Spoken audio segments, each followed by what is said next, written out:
Okay, so let's change gears a bit here and ask. There's a question that I see up there that says that my partner and I are dating and preparing for engagement/marriage.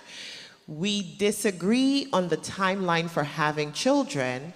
How can we resolve that? He doesn't want to be an old father, and I don't want to be a young mom.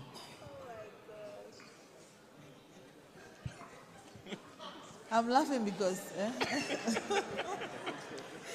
honestly, I'm laughing because I don't want to, belittle your question on how this, but I think that you're fighting about things that you may not even need to fight about.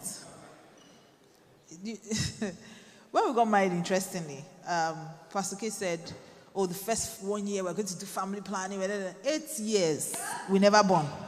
8 years. So there are some things that if you don't want to be a young mom, you don't even know yet.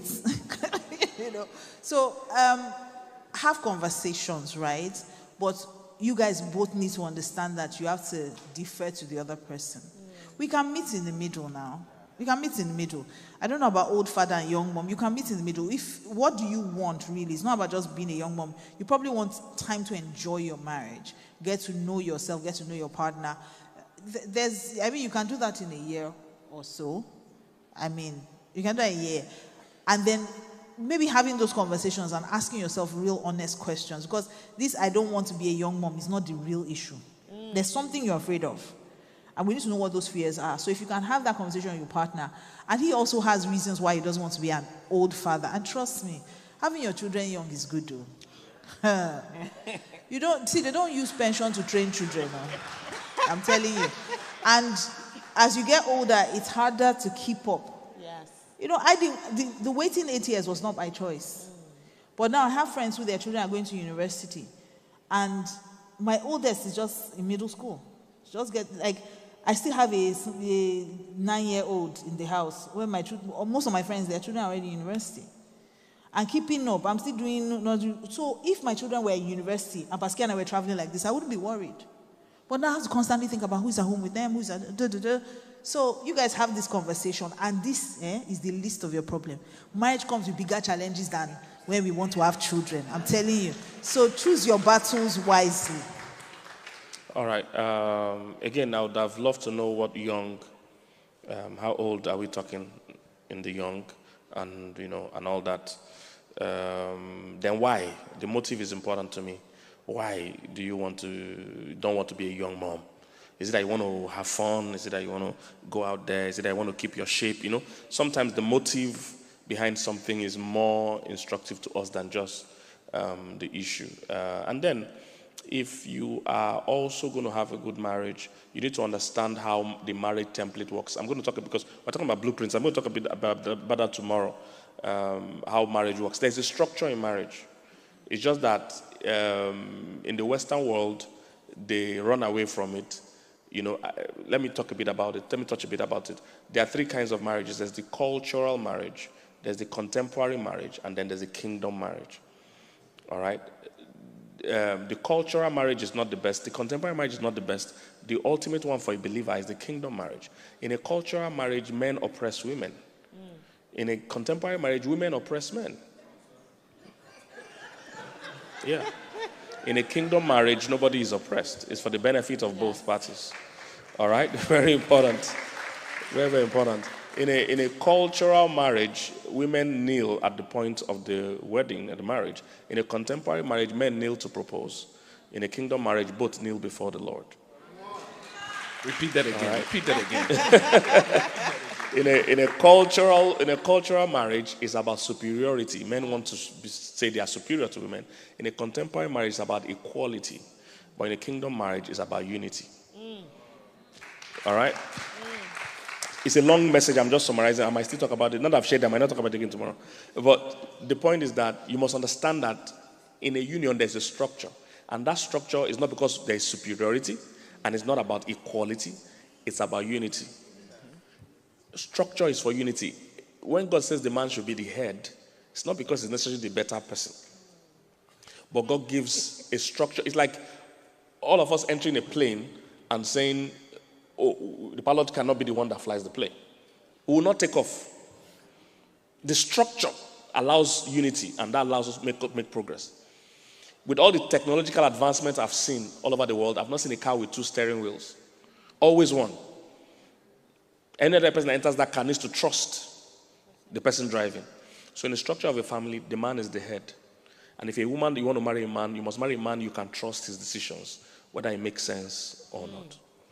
So if your husband is saying, let's have the kids, you have shared your opinion, you would like it to be later, but if at the end of the day, he says, let's just do this, that's what you've signed in. When you say, I do, many people don't know what they are coming to do. What did you think you said you were coming to do? You were coming to line up with this man. That's what submission means. Submission doesn't mean you're subservient or not. It means you're aligning. When I enter a plane, I submit. When they say, put on your seatbelt, I put it on. If I start walking around when they say, put on your seatbelt, then I'm not submitting to the leadership of the plane. There will not be a smooth flight. So if you are going to come to this marriage, it's not about equality, it's about unity. If the man is saying, the leader of this home, structurally saying, we're going to have these kids now. As a wife, I know it's strange for women in contemporary systems. They don't believe in submission, don't know it exists. But you will never have the best marriages if everything is about the debate. Just like what Dr. Anna said, women think faster, talk faster. So what they described is the typical thing that happens to him. And because he's a good man, what most men will do after a while is stop talking. Because they know you're going to beat them. Women have at least 20,000 words per day. Men have like 8,000 per day. Then women's mouth is like machine gun, just like she said. The man's own is pistol, pistol. And it's not even just normal, it's not automatic pistol, it's a cock. You know what they call cock and shoot? That means you put on bullet, put on a bullet. So she's going to win all the time if he's talking. But you see, men think deeply.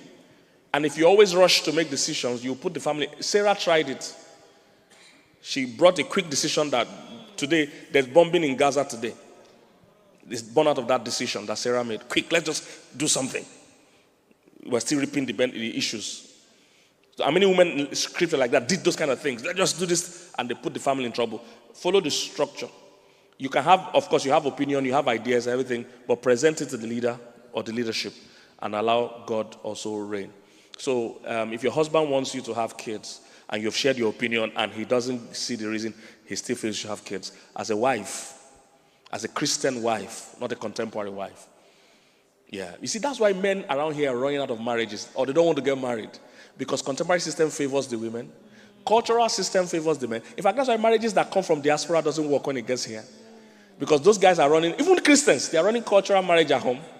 They come here, they say this app is not applicable in this region. Have you seen that on your phone? This app is not going to work in this region because this region is contemporary marriage. And you see, every human being without the structure of Christ is evil.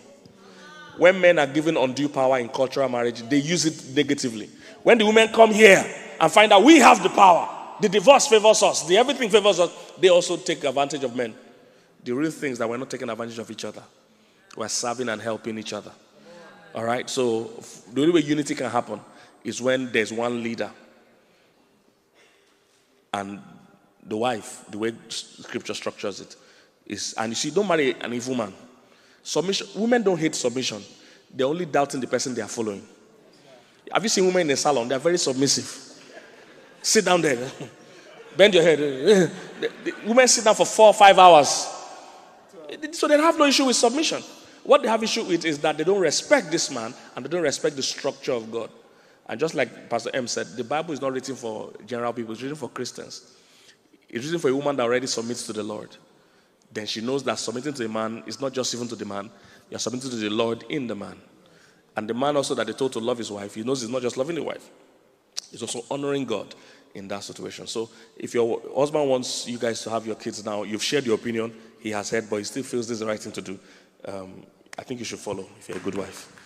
Yeah, that's good.